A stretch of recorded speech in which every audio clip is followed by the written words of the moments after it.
자, 그럼 이제 제2절 금융계수 들어가도록 하겠습니다. 우리가 앞에서 공부한 화폐, 시간가치 개념을 이용해서 이제 문제를 풀 때 직접적으로 활용되는 몇 가지 공식들을 공부하게 될 거예요. 자, 첫 번째 일시불의 내가계수입니다. 자, 일시불이라고 하는 것은요, 연금이란 말과 상반되는 말인데, 자, 연금이라고 하는 것은 일정한 금액이 일정한 간격으로 발생하는 현금 흐름을 우리가 연금이라고 한다라고 했었죠. 그런데 일시불은요, 딱 한 번만 발생하는 현금 흐름을 일시불이라고 합니다. 자, 우리 일시불은요, 목돈이라고 이해하시면 돼요. 자, 일시불의 내가계수, 여기서 내라는 말은요, 미래라는 뜻이에요. 미래. 그래서 내가계수는 자, 일시금이 있는데 이 일시금을 미래로 보내는 계수다. 이렇게 이해하시면 돼요. 자, 우리 그래서 지금 당장 이 동그라미만큼의 일시불이 있다라고 할게요. 자, 한 가지 금액이 있는데 이 금액을 N년 뒤 미래로 보내고 싶다라고 한다면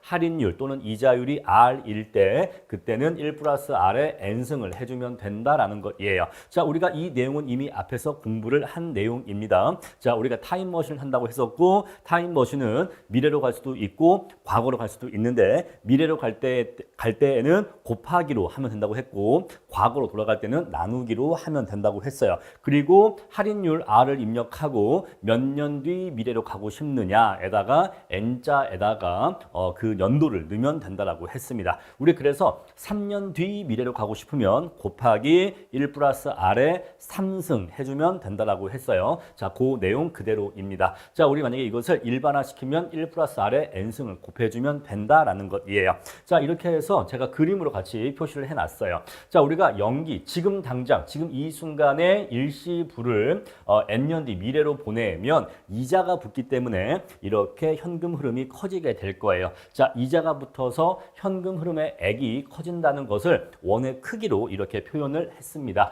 자, 이렇게 일시불의 내가계수 가볍게 이해해 주시고요. 자, 다음에 두 번째 일시불의 현가계수입니다. 자, 역시 하나의 금액이 있는데 이것을 현재 가치로 가져오는 계수다 이렇게 이해하시면 돼요. 자, N기 말에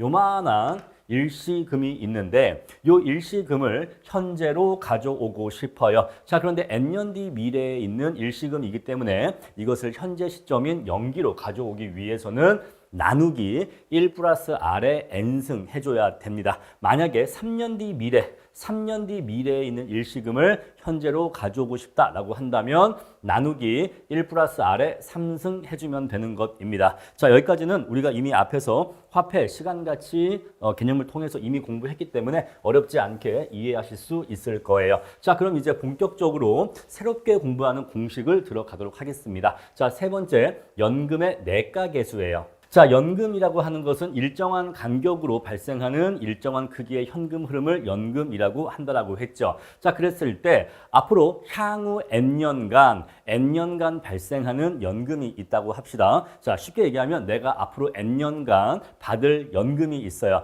1년마다 A1씩을 N년 동안 받을 연금이 있습니다. 자, 우리 그러면요, 1기 말에 첫 번째 연금을 받고 2기 말에 두 번째 연금 이런 식으로 해서 N기 말에 N번째 연금을 받겠죠. 자, 연금의 현금 흐름은 이렇게 별다른 언급이 없으면 당연히 매 기말에 발생하는 것을 전제로 분석하시면 된다라고 말씀드렸어요. 자, 우리 그래서 내가 앞으로 연금을 받을 게 있는데 앞으로 N년 동안 매기 A1씩 받을 연금이 있다라고 하는 것은 내가 이 연금을 언제 받는지를 타임테이블에 표시를 하면 1기 말에 지금으로부터 1년 뒤에 첫 번째 연금 A1을 받고 그런 다음에 1년 뒤에 또 A1 받고 이런 식으로 연금 받아 나가다가 N기 말에 N번째 연금을 받는 이렇게 연금의 현금 흐름을 표시할 수 있다 이 얘기예요. 자, 근데 내가 앞으로 받을 이 연금을 받을 때마다 전부 다 저축을 한다면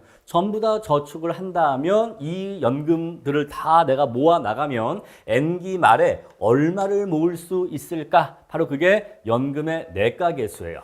자, 이거 저축합니다. 만약에 우리가 요거를 3기라고 할게요. 만약에 얘를 3기라고 한다면 요거를 연금을 받자마자 저축을 한다면 요거는요, 이자가 몇 번 붙죠? 2번 붙죠. 요거 이때 저축을 하면 이자가 한 번, 2번 붙어요. 요거 이자가 2번 붙고요. 요거는요, 이자가 한 번 붙어요. 요거는 한 번 붙습니다.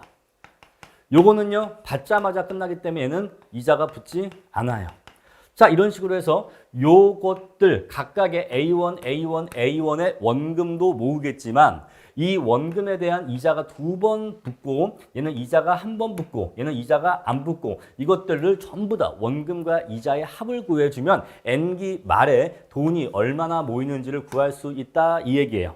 자, 우리 이것이 바로 연금의 내가 계수입니다. 자, 쉽게 얘기하면 연금의 내가 계수는 이 작은 동그라미 3개, 얘를 얘로 바꿔주는 공식이다. 바꿔주는 계수다. 이렇게 이해하시면 돼요. 자, 그래서 내가 미래에 받을 연금이 있는데 그 연금들을 내가 받을 때마다 저축을 한다면 N기 말에는 얼마의 돈을 모을 수 있을 것인가 를 구할 수 있다 이 얘기예요. 자, 이거는요 꼭 연금이 아니라 이렇게 할 수도 있어요. 어떤 직장인이 있는데 자, 만약에 예를 들어서 연봉이 일정하다고 합시다. 자, 어떤 사람의 연봉이 매 연말마다 3천만 원씩 연봉을 받는다라고 할게요. 자, 그랬을 때 내가 연봉을 3천만 원씩 받을 때마다 그 연봉을 5년간 모은다면 5년 뒤에는 얼마의 돈이 모이겠는가? 우리 그런 걸 구할 때도 역시 연금의 내가 계수를 쓸 수가 있습니다. 아시겠죠? 자, 요걸 영어로요. FVAF라고 하는데 그냥 줄여서 FVA라고 써도 상관없습니다. 아시겠죠? 자, FVA는요. 요 앞에 있는 F는 미래 가치를 의미하는 거예요. future의 의미고요. 자, 여기 뒤에 A는요. 연금이란 뜻이에요. 따라서 FVA라고 쓰면요. 연금의 내가 계수, 연금의 미래 가치라는 뜻으로 해석하시면 됩니다. 자, 우리 이렇게 해서 연금의 내가 계수 공식도 암기를 해 주시고요. 정말로 많이 쓰이는 공식입니다. 다음에 네 번째 감채기금 계수인데 자, 감채기금 계수는요. 내가 N기 말에 얼마의 목돈을 모으고 싶어요. N기 말에 얼마의 목돈을 모으고 싶습니다. 그러면 내가 N기 말에 얼마의 목돈을 모으고 싶으면 앞으로 N년 동안 매 기마다 얼마씩을 모아야 하는지를 알려주는 계수예요. 바로 우리 이것을 감채기금 계수라고 합니다. 자, 보세요. 만약에 내가 N기 말에 이만큼의 돈을 모으고 싶어. 그러면 내가 앞으로 N년 동안 매기 얼마씩을 모아야 하는지를 알려주는 계수다 이 얘기예요. 그런데 지금 이 감채기금 계수는요. 방금 우리가 앞에서 공부했었던 이 연금의 내가 계수와 공식을 보니까 위아래가 뒤바뀌어 있어요. 그죠? 위아래가 뒤바뀌어 있습니다. 여기 분모가 분자로 올라와 있고 분자가 분모로 이렇게 내려와 있어요. 역수관계입니다. 자, 수식이 역수관계다라고 하는 것은 의미적으로도 반대라는 걸 의미해요. 자, 우리 앞에서 공부했던 연금의 내가 계수는요. 자, 우리 요거를 소문자 A, 얘를 소문자 A라고 하고 얘를 대문자 S라고 한번 써볼게요. 그럼 우리 연금의 내가 계수는요. A에다가 곱하기 FVA를 해주면 뭐가 나온다고요? S를 구할 수 있다고요. 그죠? 자, A 곱하기 연금의 내가 계수를 해주면 FVA를 해주면 S를 구할 수 있다는 거잖아요.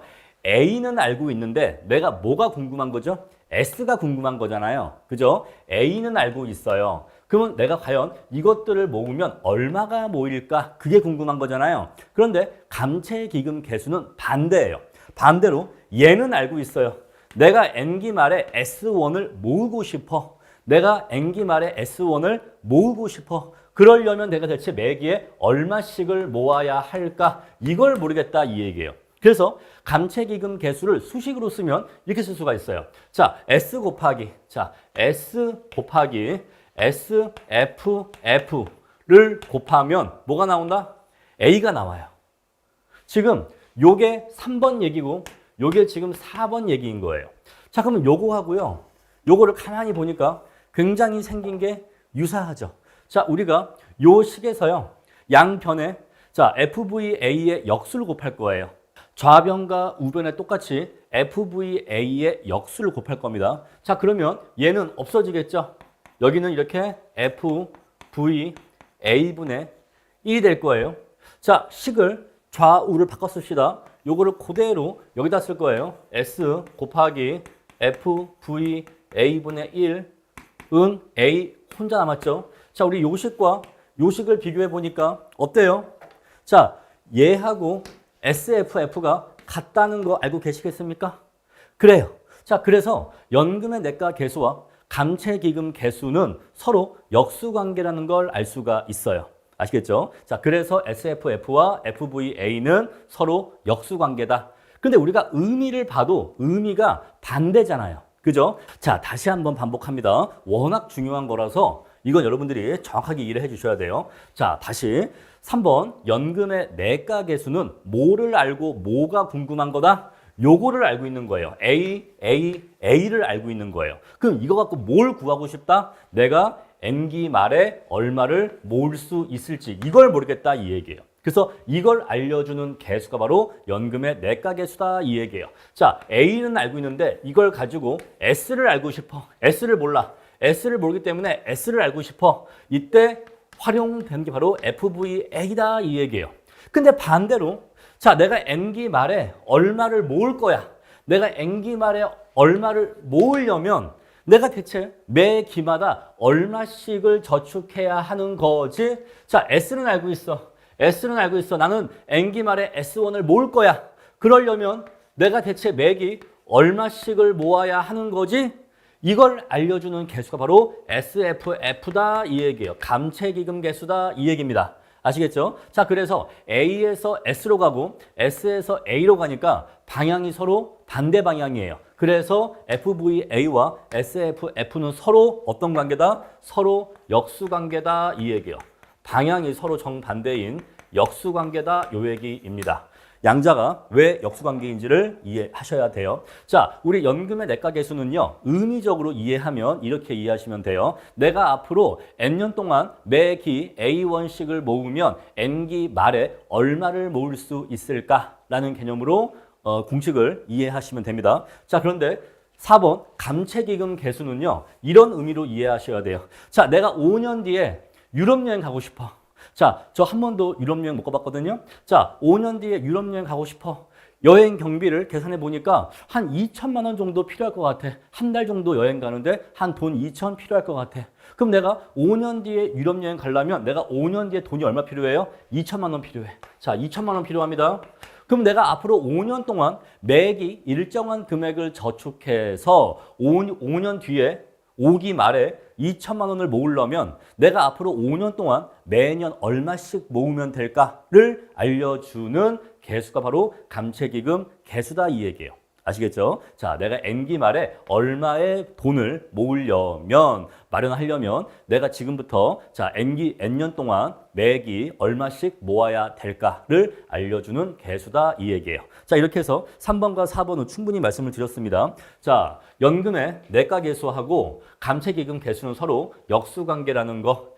A를 알고 있었을 때 S가 궁금해. 그때는 FVA. 반대로 S는 알고 있는데 A가 궁금해 라고 한다면 SFF를 활용하시면 돼요. 양자가 역수관계라는 거 여러분들 정확하게 이해를 해 주셔야 됩니다. 다음에 5번이에요. 연금의 현가계수입니다. 자, 내가 앞으로 매기 N년 동안에 이러한 연금을 받을 게 있어요. 또는요, 이러한 연봉을 받을 게 있어요. 또는요, 만약에 부동산이라면 앞으로 내가 N년 동안 이 부동산에서 매기 이만큼의 임대료를 받을 게 있어요. 그죠? 자, 이것들을 내가 받을 때마다 모아 나간다면 N기 말에 얼마가 모인다고 했죠? 우리 그거는 FVA라고 했죠. 자, 여기다가 FVA를 곱하면 우리 요 목돈을 구할 수 있어요. 자, A에다가 FVA를 곱하면 N기 말에 얼마의 돈을 모을 수 있는지를 이렇게 구할 수 있다 이 얘기예요. 요거는 이미 우리가 앞에서 3번에서 했던 이야기입니다. 자, 그런데 이 S1은요. 지금 당장 S1이에요. N년 뒤에 S1이에요. N년 뒤에 S1이죠. 내가 앞으로 이 부동산을 통해서 앞으로 N년 동안 매기 이만큼의 임대료 수익을 얻을 건데 그것들을 다 모으면 N년 뒤에는 얼마의 돈이 모여? 까지가 FVA잖아요. 그런데 이 돈을 지금 당장 현재 가치로 가져오고 싶어. 대체 N년 뒤에 얼마가 지금 당장은 얼마인 거지가 궁금해요. 그러면 어떻게 해야 될까요? 첫 번째, 미래 가치를 구해야 돼요. 연금의 미래 가치를 구해야 됩니다. 그런 다음에 이 미래 가치를 현재 가치로 가져와야 돼요. 자, 우리 미래의 현금 흐름을 현재 시점으로 가져오는 것을 할인한다라고 해요. 영어로 디스카운트라고 합니다. 자, 그래서 미래의 이 S1을 현재 시점으로 할인을 해야 돼요. 자, 우리 할인할 때 어떻게 한다고 했죠? 나누기 1 플러스 R에 N승해 준다고 했죠. 자, 그러면요. 첫 번째 A1을 통해서 S1을 구하려면 우리가 어떠한 과정을 거치냐면 A1 곱하기 FVA를 해줘야 되는데, 자, FVA를 공식으로 쓰면 1 플러스 R의 N승 빼기 1에 이렇게 R로 쓸 수가 있습니다. 그러면 우리는 이제 이걸 갖고서 S1을 구할 수가 있는 거죠. 그런데 이 S1은 지금 당장 S1이 아니라 N기 말, 다른 말로 N년 뒤, 이런 같은 말이에요. N년 뒤 또는 N기 말 같은 말입니다. 자, N년 뒤에 S1이기 때문에 얘를 현재 가치로 가져오려면 나누기 뭘 해줘야 돼요? 나누기 1 플러스 R에 N승을 해줘야 돼요. 그렇죠? 자, 그럼 여기도 마찬가지로 나누기 1 플러스 R에 N승을 해줘야 되는데, 그럼 결국 그게 여기에 이렇게 들어가는 거예요. 요거 이해하시겠죠? 그래서 우리가 요것들을 모아서 미래의 목돈을 만든 다음에 이것을 현재 가치로 가져오는 연금의 현가계수, 연금을 모아서 그거를 현재로 가져오는 연금의 현가계수를 구하려면요, 앞에서 우리가 공부했던 FVA에다가 나누기 뭐만 해주면 돼요? 요것만 추가해 주시면 돼요. 요것만 추가해 주면 돼요. 근데 요거를 추가한다의 의미가 바로 나누기 1 플러스 R의 N승이거든요. 그래서 분모에 1 플러스 R의 N승이 이렇게 추가가 되는 겁니다.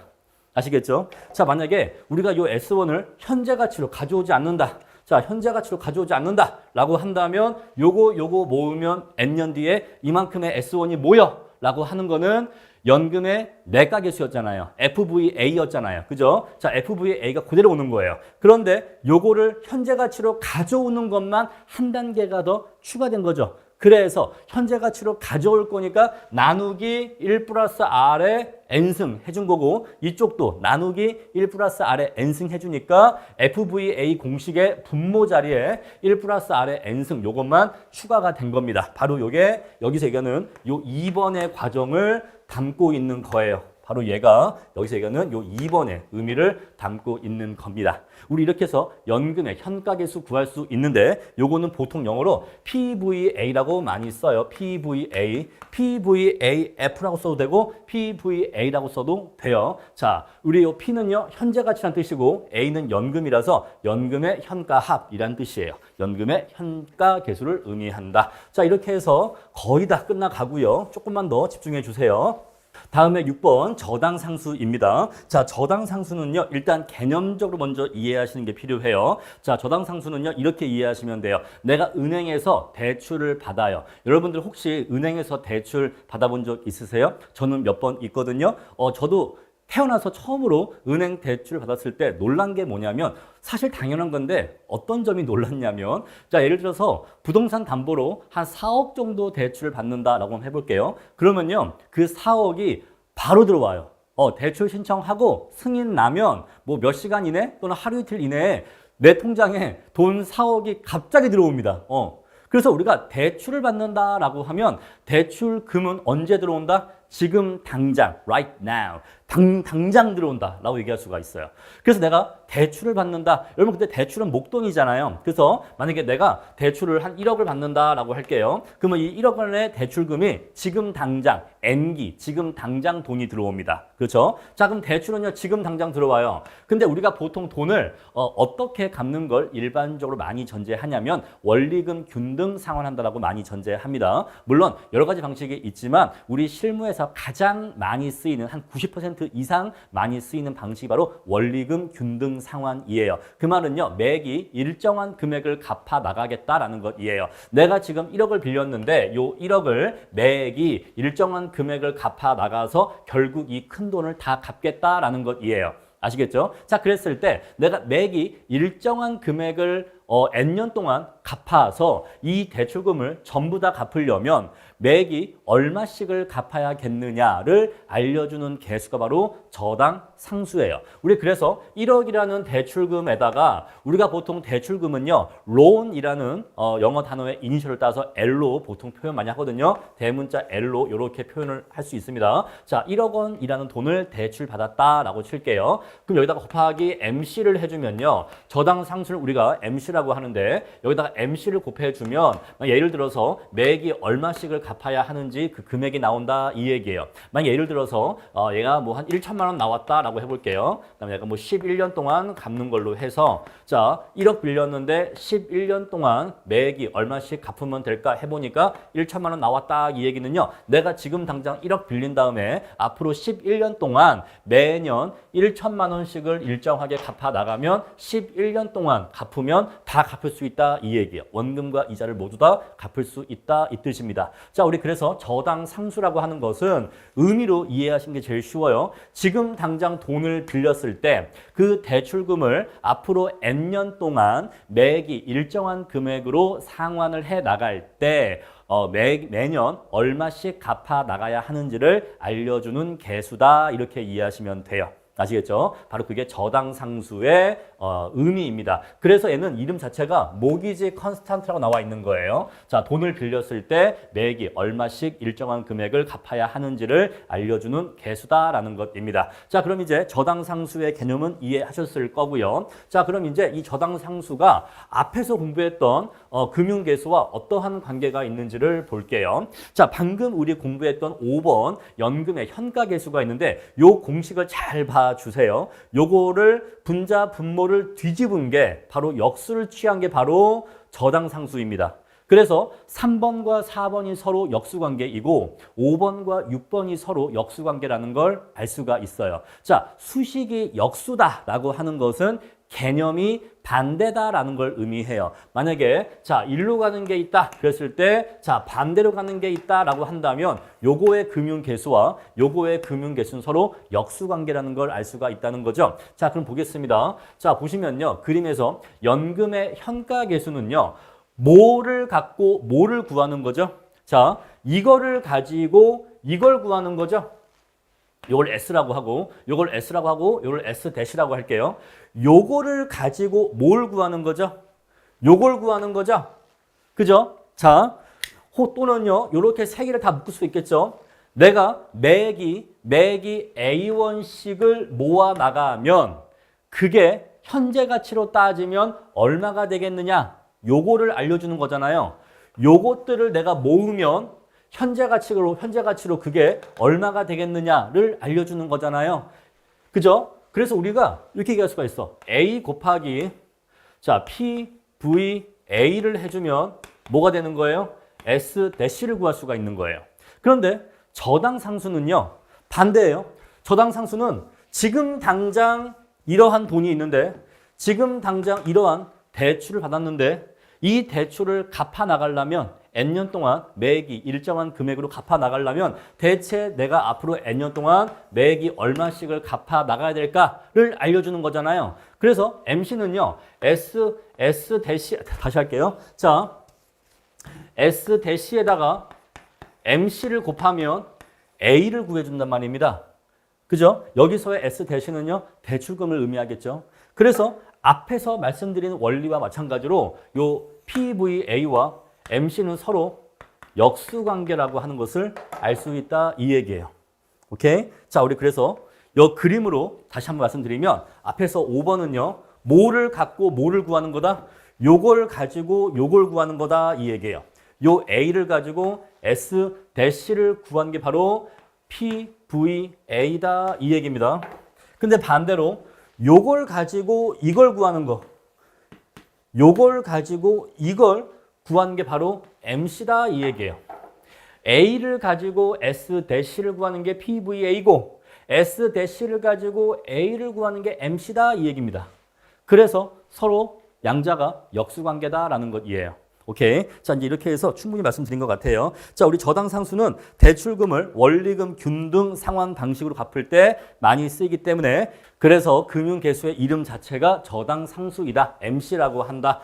이러한 표현 이름을 잘 외워주셔야 됩니다. 자, 이렇게 해서 가장 대표적인 금융계수 6가지를 공부하셨는데 우리 이 6가지의 금융계수를 육계수라고 해요. 그래서 육계수라고 하는 것은 1번부터 6번까지의 계수를 육계수라고 하고 우리 실무 문제를 풀 때 정말 많이 쓰인다. 자, 여러분들 제가 최대한 자세히 말씀을 드렸는데 혹시 이게 처음이다 보니까 잘 이해가 안 가시는 분들은 요 본 강의를 여러 번 반복하시면서 한 두세 번 이상 반복하시면서 요 내용을 완벽하게 숙지해 주셔야 됩니다. 자, 그리고 한 가지 당부드리고 싶은 거는요. 이 동그라미의 위치에 유의하셔야 돼요. 자, 우리 위에서 연금의 현가 계수는요. 첫 번째 연금은 연기 위에서 발생하는 게 아닙니다. 자, 첫 번째 연금이 요때 발생하는 게 아니라 1년 뒤 1기 말에 첫 번째 연금이 발생한다는 거. 그래서 연금이 이렇게 쫑쫑쫑 발생한다는 거고 그랬을 때 이 연금의 현가 합을 구하면 그 현가 합을 구하면 자, 현가기 때문에 현재 시점인 연기의 현가 합이 구해지는 거지 요 시점으로 현가 합이 구해지는 게 아니라는 것입니다. 자, 그리고 마찬가지 얘기이지만 우리가 대출을 받으면 대출받은 목돈은 지금 당장 내 통장에 들어오기 때문에 자, 대출금은 지금 당장 연기부터 발생을 합니다. 아시겠죠? 대출금은 지금 당장 내 통장에 꽂혀요. 그런데 첫 번째로 돈을 갚는 거는요. 1년 뒤에 첫 번째 돈을 갚게 되는 겁니다. 아시겠죠? 자, 이렇게 해서 동그라미 위치도 여러분들이 유의해 주세요. 자, 여러분들의 이해를 돕기 위해서 이번 강의부터는 요 수평선 위에 동그라미 위치까지 표현을 해 드렸습니다. 다음에 이제 7번을 볼게요. 자, 이제부터는요. 육계수를 응용한 계수입니다. 상환 비율과 잔금 비율이 있는데 자, 우리가 원리금 균등 상환 방식으로 돈을 대출을 받았을 때 갚아 나가고 있는 그 중간 과정에서는 갚은 돈이 있고 앞으로 갚아야 될 돈이 있겠죠. 우리 그래서 대출을 이렇게 받았을 때 만약에 내가 현재 여기까지 돈을 갚았다라고 하면은 여기까지는 돈을 상환한 거고요. 나머지 돈은 잔금으로 남아 있는 겁니다. 우리 그랬을 때 전체 대출금 중에서 내가 갚은 금액이 차지하는 비율을 상환 비율이라고 하고요. 그렇죠? 내가 갚은 돈의 비율을 상환 비율이라고 하고 남아있는 잔금의 비율을 잔금 비율이라고 합니다. 자, 따라서 당연히 상환금과 잔금을 합치면 당연히 전체 대출액이 나오는 것이고요. 자, 그리고 상환 비율과 잔금 비율을 합치면 당연히 전체이기 때문에 당연히 1이 나오게 되는 거예요. 이해하시겠죠? 자, 우리 그래서 여기 보시면 상환 비율 플러스 잔금 비율은 1이다라는 것을 아실 수 있는데 자, 양자가 이러한 관계가 있다 보니까 자, 만약에 얘를 우리가 A라고 하고 얘를 B라고 한다면 A 플러스 B가 1이라는 관계가 성립을 한다면 우리가 A와 B를 모두 다 알 필요가 없어요. A든 B든 한 가지만 알면 나머지 한 가지는 바로 쉽게 구할 수가 있는 거죠. 만약에 우리가 A를 안다라고 해볼게요. 만약에 우리가 A를 안다. 그러면요. 우리가 B를 알고 싶으면요. 어떻게 하면 되는 거예요? 1 빼기 A를 해주면 B가 얼마인지를 구할 수가 있어요. 그렇죠? 그래서 A 플러스 B의 합이 1이라는 관계를 우리가 알고 있다면 A가 얼마고 B가 얼마인지를 각각 다 알 필요가 없어요. 둘 중에 뭔가 하나만 알고 있으면 나머지 하나를 구할 수 있다 이 얘기입니다. 자, 우리 그래서 A가 0.4다라고 한다면 아, 그럼 B는 0.6이겠네라는 걸 바로 알 수가 있는데 자, 바로 알 수 있는 그 내부적인 메커니즘이 뭐다? 바로 1 빼기 A를 해서 B가 나오는 원리다 이 얘기예요. 그래서 우리는 뭐만 외우면 된다? 상환 비율의 공식만 외우면 된다 이 얘기예요. 우린 요거 A의 공식만 외우시면 됩니다. 자, A의 공식을 외웠다라고 한다면 B는 어떻게 외우시면 되는 거예요? B는 1 빼기 A다 하시면 되는 거예요.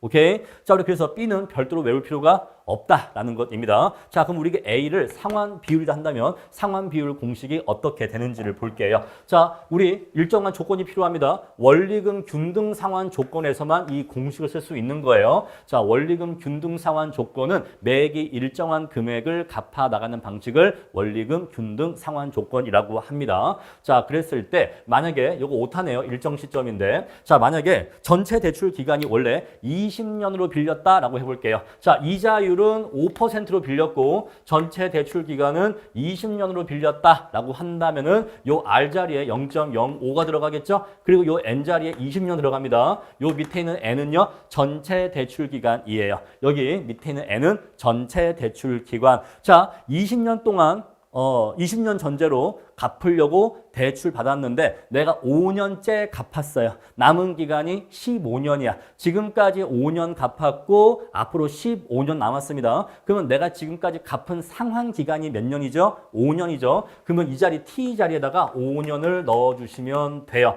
여기 분자의 T는요, 상환 기간입니다. 내가 대출을 앞으로 20년 동안 갚을 걸 전제로 돈을 빌렸는데 지금까지 내가 5년 동안 갚아 나갔다면 이 자리에 20, 이 자리에 5년이 들어가면 돼요. 만약에 내가 20년 전제로 돈을 빌렸는데 7년 동안 갚았다라고 한다면 이 자리에 7이 들어가면 되는 겁니다. 그러면 남은 기간은 13년이 되겠죠. 자, 그래서 우리 이런 경우에 상환 비율을 구해보면요, 이렇게 구할 수가 있어요. 자, 1.05에 20승 빼기 1, 그리고 1.05에 5승 빼기 1. 그래서 여기다 곱하기 L. 내가 애초에 받은 대출금이 있겠죠? 애초에 받은 대출금에다가 요 상환 비율을 곱해주면 너 지금까지 얼마 갚았어? 라고 하는 상환금이 나온다, 이 얘기예요.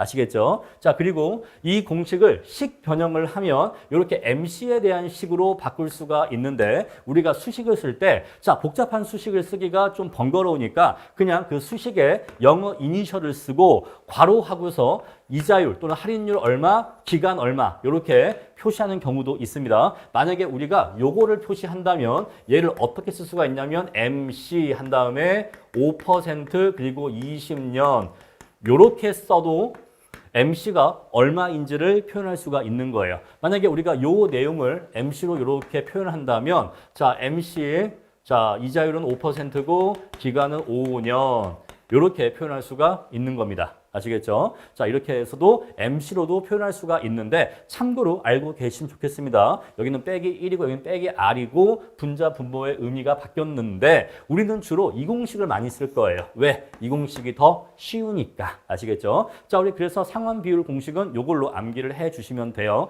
그리고 잔금 비율 공식은요, 얘가 상환 비율이기 때문에 1 빼기 상환 비율로 공식을 암기하시면 됩니다. 그래서 별도로 암기할 게 아니라 상환 비율 공식만 외우시면은 잔금 비율은 양자의 관계를 이용해서 쉽게 구할 수 있다, 이 얘기예요. 자, 해보니까 만약에 요 개수가 예를 들어서 0.3이 나왔다라고 한다면 이런 경우에 잔금 비율은 당연히 0.7이 나오게 될 겁니다. 아시겠죠? 자, 이렇게 해서 내가 돈을 빌린 다음에 중간까지, 자, 갚고 있는 중간에 내가 지금까지 얼마를 갚았고 앞으로 남은 게 얼마인지를 알고 싶었을 때는 요 상환 비율과 잔금 비율을 이용하면 된다, 이 얘기예요. 우리 그래서 대출금 곱하기 상환 비율을 해주면요, 지금까지 내가 얼마 갚았는지를 알려줘요. 얼마를 상환했는지를 알려줍니다. 자, L 곱하기 잔금 비율을 하면요, 남아있는 대출 잔금이 얼마인지를 알려준다, 이 얘기예요. 아시겠죠? 자, 이렇게 해서 상환 비율과 잔금 비율도 굉장히 많이 쓰인다라는 것이에요. 자, 그럼 이제 가장 어렵다고 하는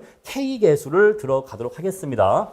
자, 일반적으로 금융계수 파트에서 K계수가 가장 어려운 내용이라고 합니다. 수식이 가장 복잡하기 때문에 그런 건데, 그래서 일반적으로는 K계수의 도출 과정에 대한 설명을 거의 하지를 않아요. 하지만 저는 여러분들이 K계수의 도출 원리를 아실 필요가 있다라고 생각하기 때문에 여기에 대해서 최대한 쉽게 설명을 드릴 겁니다. 자, 우리 앞에서 이미 화폐 시간가치 파트를 공부할 때 일정성장 연구연금의 현가 합을 이미 구해본 바가 있습니다. 그 내용과 유사한 일맥상통하는 이야기이기 때문에 조금 더 쉽게 이해하실 수 있을 거예요. 자, 우리가 현금 흐름이 있는데 그냥 현금 흐름이 아니라 매년 G%의 비율로 증가하는, 성장하는 현금 흐름이 있다고 합시다. 그런데 이 G%의 비율로 성장하는 게 첫 번째 현금 흐름부터 G%의 비율로 성장하는 게 아니라 앞에서도 제가 말씀드렸죠. 자, 일정한 비율로 성장하는 현금 흐름은 두 번째 현금 흐름부터 G%의 비율로 성장하는 걸 의미한다고.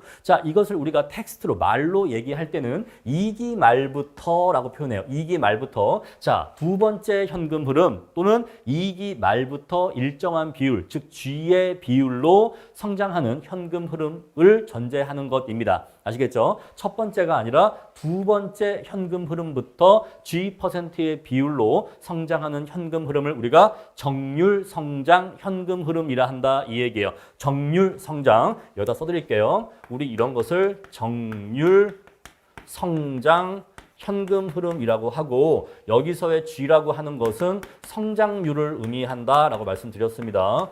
성장률을 의미한다. 자, 이러한 연금의 현가 합을 구하려고 하는데요. 자, 우리가 이러한 내용을 반영해서 2기, 3기, N기의 현금 흐름을 표시해 보면 자, 2기는 A 곱하기 1 플러스 G이고 3기는 여기 이 현금 흐름이 G%만큼 성장해야 되니까 다음번에는 1 플러스 G의 2승이 됩니다. 자, 이런 식으로 N기가 되면요. 1 플러스 G의 N 빼기 1승이 되는데 N승이 아니에요. 유의하셔야 됩니다. 요거 N승이 아니야. 왜 N승이 아니냐면 보세요, 여러분. 2기일 때 1승이죠. 3기일 때 2승이죠. 그러면 N년일 때 N 빼기 1승이에요. 왜 이렇게 하나씩 얘가 부족하냐면 첫 번째 현금 흐름부터 G의 비율로 성장한 게 아니라 두 번째 현금 흐름부터 G%의 비율로 성장하기 때문에 요 1 플러스 G의 승수가 요 위에 기에 비해서 하나씩 승수가 작게 표현되는 겁니다. 왜 그런지 아셨겠죠? 자, 그럼 이제 우리가 요것들의 현가 합을 구할 거예요. 자, 현가 합을 구할 건데 왜 자꾸 현가 합을 구하나요? 자, 왜냐하면요. 우린 뭐 하는 사람이죠? 부동산의 경제가치 구하는 사람이잖아요. 그러면 이제 부동산의 경제가치 구하려면요. 이 부동산에서 창출되는 임대 수익이 있는데 요 임대 수익이 이렇게 정률 성장할 것 같아요. 매년 3%씩 임대료 수익이 이렇게 상승할 것 같아요. 그러면 이러한 부동산의 미래 수익의 현가 합을 구해야지만 그 부동산의 수익 가치를 구할 수가 있잖아요. 그래서 우리가 이러한 논리를 알 필요가 있다는 것입니다. 우리는 부동산의 가치를 구하는 사람이기 때문에 그 가치는 현재 가치이기 때문에 이러한 정률 성장 연금의 현가 합을 구할 필요가 있는 거예요. 자, 우리가 요 그림을 그대로 다시 이렇게 가져갑시다. 자, 우리 요거의 현가 합을 구하려면요. 자, 현가를 먼저 해줘야겠죠. 자, 요 첫 번째 현금 흐름 A는요. 자, 현재 시점 연기로부터 1년 뒤에 현금 흐름이기 때문에 얘를 현가해 주려면요. 1기간을 현가해 줘야 돼. 따라서 나누기 1 플러스 R에 1승을 해줘야 됩니다. 그럼 얘는요. 얘는 2기간이니까 얘는 여기에다가 나누기 1 플러스 R에 2승을 해줘야 돼요. 이런 식으로 각각 할인을 해주면요. 이렇게 식을 쓸 수가 있어요. 방금 제가 말씀드린 내용 그대로입니다. 여기 A 곱하기 1 플러스 G의 N 빼기 1승은요. N년 뒤 미래죠. 얘는 N년 뒤 미래니까 1 플러스 R에 N년만큼 현가해줘야 돼요. 자, 이렇게 한 다음에 더하기 해주면 우리 이러한 정률 성장 현금 흐름의 현가 합을 구할 수 있는 수식이 나온 겁니다. 그런데 우리가 이 수식을 가만히 보니까 어디서 많이 본 것 같아. 여러분들은 처음 본 것 같지만 저는 이거 어디서 이미 많이 본 것 같습니다. 우리 요거 공부할 때 맨 처음 얘기했던 등비수열 생각나세요? 등비수열? 요거 등비수열의 합 구하는 수식인가요? 네, 맞아요. 자, 우리가 요거를 하나하나의 항으로 본다면 요거 등비수열이네. 그리고 그 항들이 더하기 되어 있으니까 요거 등비수열의 합을 구하는 수식이네 라는 것이 눈에 들어오셔야 돼요. 요거 어떠한 등비수열이에요? 요거 초항이요. 요거 초항이 뭐예요? 초항이 이거예요. 초항이 이겁니다. 그죠? 자, 초항은요. 1 플러스 R의 A1이에요. 그다음에 공비는 얼마죠? 공비는요. 자, 보세요. 여기에서 여기로 가려면 얘한테 뭐를 곱해줘야 얘가 될까요? 바로 공비는 1 플러스 R에 1 플러스 G일까요? 네, 맞아요. 그죠? 요걸 곱해주면요. 얘가 이렇게 돼요. 그리고 얘한테 얘를 또 곱해주면요. 얘가 돼요. 이런 식으로 얘를 곱해 나가다 보면은 얘가 돼요. 그렇죠? 자, 그래서 얘가 분비라는 거 알 수가 있어요. 그럼 항의 개수 몇 개예요? 항의 개수는요. n개라는 거 알 수 있어요. 그럼 우리 요거 이용해서 등비수열의 합 구할 수 있습니까? 네, 구할 수 있죠. SN 공식 우리 외우고 있잖아요. 자, SN 공식 이렇게 쓸 수가 있죠. 자, 그런데 우리가 SN 공식을 쓸 때 1 빼기 R A에 1 빼기 R에 N승 이렇게 쓸 수가 있는데 이렇게 쓰게 되면은 우리가 보통 얘기하는 또 다른 금융 개수랑 또 헷갈려. 왜냐면은 여기서의 R은 분비를 얘기하는데 여기서 우리가 이따가 도출할 그 금융 개수는 할인율을 의미하거든요. 그러니까 같은 R인데 여기선 공비고 여기선 또 할인율이야. 헷갈리기 때문에 이렇게 영어 이니셜로 쓰기보다는 그냥 한글로 쓸게요. 그럼 여러분들이 헷갈리지 않으실 거예요. 아시겠죠? 자, 요걸 이렇게 쓸게요. 자, 초항 곱하기 1 빼기 공비의 n승. 이렇게 쓰면 헷갈리지 않아요. 자, 1 빼기 공비. 이렇게 쓸게요. 자, 그런 다음에 공비는 이거니까 얘가 이 자리에 이렇게 들어갈 겁니다. 이렇게 들어갈 거예요. 그럼 초항은 요거잖아요. 그럼 초항은 이렇게 들어갈 겁니다. 우리 그래서 요 수식을 다시 써주면요. 이렇게 쓸 수가 있어요. 자, 1 빼기 1 플러스 R에 1 플러스 G이고요. 자, 초항은 요거죠. 1 플러스 R에 A고요. 곱하기 1 빼기 1 플러스 R에 1 플러스 G에 N승. 이렇게 쓸 수가 있어요. 그렇죠? 자, 그런 다음에 이제 우리가 분모를 조금 정리할 겁니다. 요거는요. 1 플러스 R에 1 플러스 R이죠. 1이니까. 다시. 자, 얘는 1이었으니까 1 플러스 R분의 1 플러스 R로 쓸 수가 있죠. 근데 가운데가 마이너스잖아요. 그럼 요거 1이 지워져요. 그래서 얘는요. 식이 이렇게 정리됩니다. 1 플러스 R이고요. R 빼기 G로 이렇게 식을 쓸 수가 있어요. 그렇죠? 자, 그리고 요거 곱하기 요건데 그러면 요게 분자로 이렇게 올라가겠죠? 그럼 분모에 얘가 남고 요렇게가 분자가 되겠죠? 근데 1 플러스 R 공통이니까 1 플러스 R을 지울 수가 있어요. 그러면 결국 여기에는 R 빼기 G만 남게 돼요. R 빼기 G만 남게 됩니다. 그럼 이제 요게 분자니까 A 곱하기 1 빼기 1 플러스 R에 1 플러스 G에 N승 요 식이 남게 돼요. 자, 우리 그래서 이러한 등비수열의 합을 구하는 공식은 이거라고 도출할 수가 있는 거예요. 바로 그게 이거예요. 그죠? 이 계산 과정을 통해서 얘가 도출된 겁니다. 자, 그런데 얘를 그냥 바로 이거의 합을 구하는 공식은 이거예요 라고 하면 뻥 찌기 때문에 이 식이 어떻게 나왔는지 그 도출 과정을 보여드린 건데 그 도출 과정은 결국 등비수열의 합을 구하는 공식을 이용한 거예요. 아시겠죠? 제가 여기다가 한글로 쓴 이유를 아시죠? 왜냐면 헷갈리기 때문에 그래요. 그래서 이렇게 썼습니다. 그러면요. 여기에 R은 뭘 의미하죠? 여기서의 R은요. 할인율을 의미해요. 여기서의 R은 할인율을 의미하고 여기서의 G는 뭘 의미하죠? 요거는 성장률을 의미해요. 그죠? 요거 A는요. A는 뭘 의미하죠? 요걸 의미하죠. 첫 번째 현금 흐름. 요 A를 의미하는 거죠. 요 N은요. 요 N은 기간을 의미하는 거죠. N년간. 이러한 요소들을 넣어주면은 이 공식에다가 이러한 요소들을 입력해주면은 뭘 구할 수 있는 거예요? 이 공식으로 바로 이러한 정률 성장 연금의 현가 합을 구할 수 있는 거예요.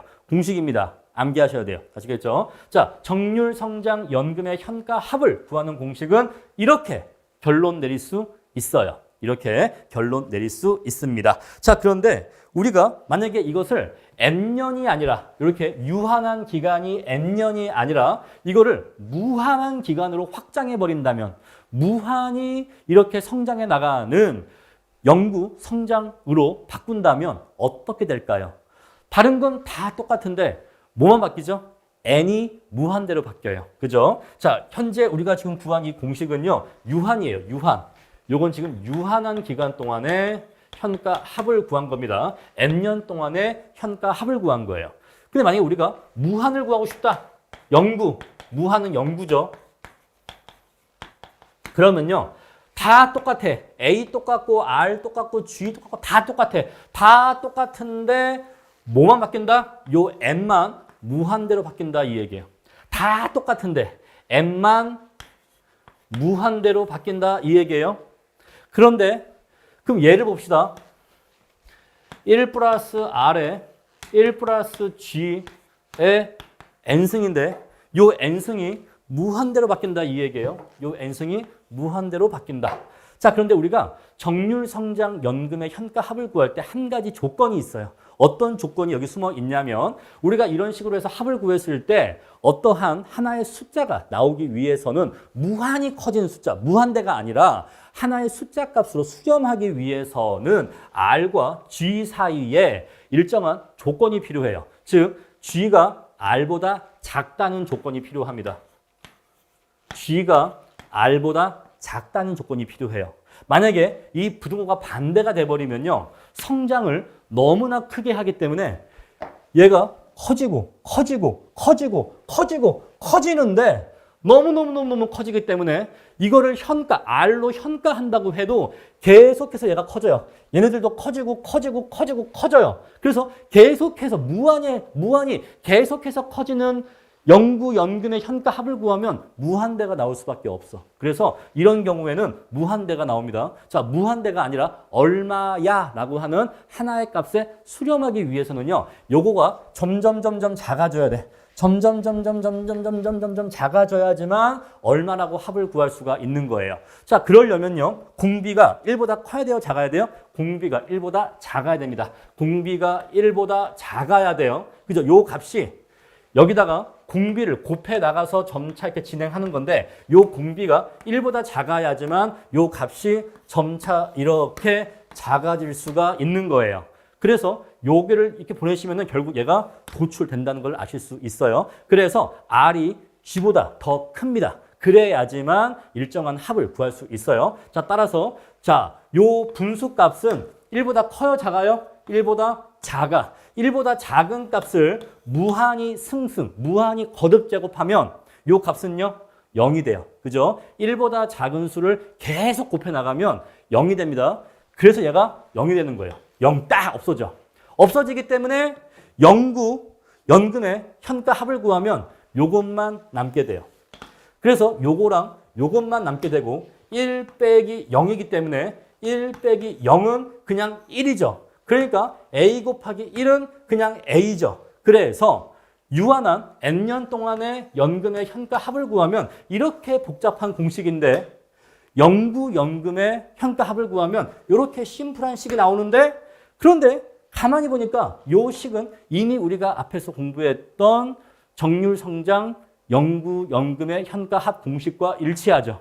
이해하시겠죠? 자, 우리 그래서 앞에서 한 얘기와 지금 한 얘기가 별개 얘기가 아니라 일맥상통하는 이야기입니다. 아시겠죠? 자, 이렇게 해서 정률 성장 연금의 N년 동안의 현가 합 공식과 정률 성장 연금의 영구 연금의 현가 합 공식을 각각 암기도 해주시고 이해도 해주시고 양자 사이의 관계도 이해를 해주셔야 돼요. 여기에서 얘가 어떻게 이렇게 도출되는지 얘가 0으로 없어지기 때문에 이렇게 심플해지는 거다라는 원리를 이해해 주셔야 됩니다. 자, 그럼 이제 우리가 이 원리를 이해했다라는 전제하에 마지막 이제 K계수로 들어가는 거예요. 아직 우리 K계수 안 들어갔는데 금방 들어갑니다.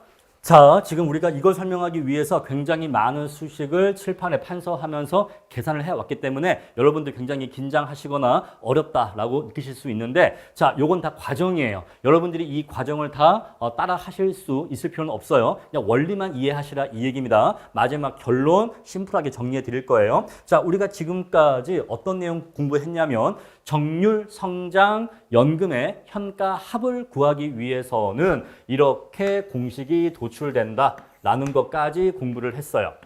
자, 우리 요 괄호친 거, 요게 뭐라고 했죠? 정률 성장 연금의 현가 합을 구하는 공식이라고 했습니다. 자, 그러면요. 자, 이렇게 막 성장해 나가는 정률 성장 연금이 있단 말입니다.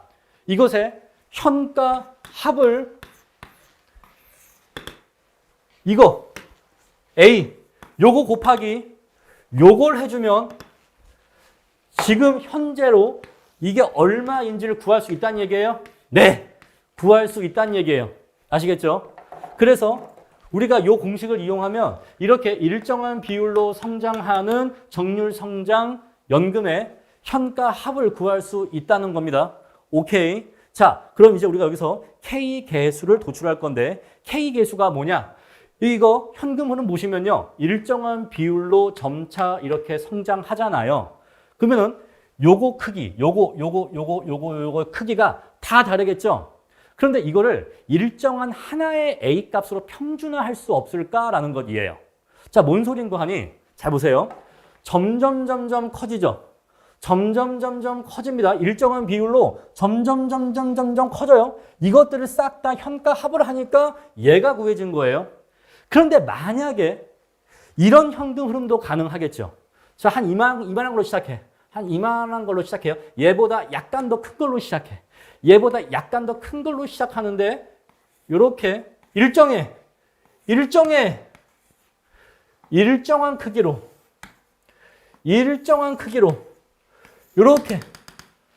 이렇게 일정하게 진행해. 자, 얘는 A인데 얘는 A 대시라고 할게요. A보다 약간 커. 그런데 A 대시로 일정한 값으로 일정하게 A 대시 이렇게 진행했었을 때, 이렇게 N년간 진행했었을 때 이 연금의 현가 합을 구해도 이거랑 똑같은 현가 합을 구할 수 있지 않을까요? 이러한 매기의 연금의 크기가 있지 않을까요? 네, 있어요. 분명히 있습니다. 그렇겠죠? 지금 이해하시죠? 처음에 그린 파란색 원은 어떻게 구해진 거예요? 일정한 비율로 성장하는, 점점 커지는 일정한 비율로 성장하는 연금의 현가 합을 구했더니 이 파란색 원이 구해진 거예요. 그런데 이 파란색 원과 동일한 현가 합의 크기를 주는 매기 일정한 금액의 현금 흐름이 있지 않을까요? 있겠죠? 우리 그 매기 일정한 금액을 A-라고 할 거예요. 자, 우리 이러한 원리를 안정화 또는 평준화라고 합니다. 자, 안정화라고도 하고 또는 평준화라고도 해요. 자, 이것의 의미는요. 일정 비율로 G%죠. 일정 비율로 성장하는 A를 매기 일정한 현금 흐름의 크기로 바꾸는, 전환하는 과정이다 이 얘기예요. 그래서 여기에다가 이러한 연금에다가 K계수라고 하는 것을 곱해주게 되면 이 일정한 비율로 성장하는 요 현금 흐름을 A-라고 하는 매기의 일정한 현금 흐름으로 바꾸어준다 이 얘기예요. 아시겠죠? 오케이. 우리가 이것을 K계수라 한다 이 얘기입니다. 자, 그럼 이제 우리가 K계수를 구할 건데 여러분 놀랍게도요. 이 K계수를 구하는 원리는 MC, 저당상수의 원리와 매우 유사합니다. 왜 저당상수의 원리와 매우 유사하냐면 여러분 저당상수는 어떠한 의미를 가졌죠? 내가 지금 당장 목돈을 빌려요. 그죠? 지금 당장 목돈을 빌리면 내가 이 목돈을 앞으로 매기 일정한 금액을 내면서 갚아 나갈 겁니다. 굉장히 중요한 표현 나왔죠? 매기 일정한 금액을 내면서 갚아 나갈 거예요. 자, 이렇게 매기 일정한 금액을 갚아 나가면서 요거를 다 갚을 겁니다. 다시 봅시다. 우리가 이렇게 일정한 비율로 성장하는 현금 흐름이 있어요. 점점 현금 흐름이 커지죠. 점점 현금 흐름이 커집니다. 이렇게 커져요. 이것들의 현가합을 구하면 지금 현재 시점에 목돈을 구할 수가 있어요. 근데 현재 시점에 이 목돈을 무엇으로 바꾸고 싶죠? 매기 일정한 금액으로 바꾸고 싶어요. 그러면 어떻게 하면 돼요? 여기에다가 곱하기 뭐 하면 돼요? MC. 놀랍죠? 소름 끼치죠? 소름 끼쳐야 됩니다. 여기다 곱하기 MC를 해주면 뭐가 나온다? A-가 나와요.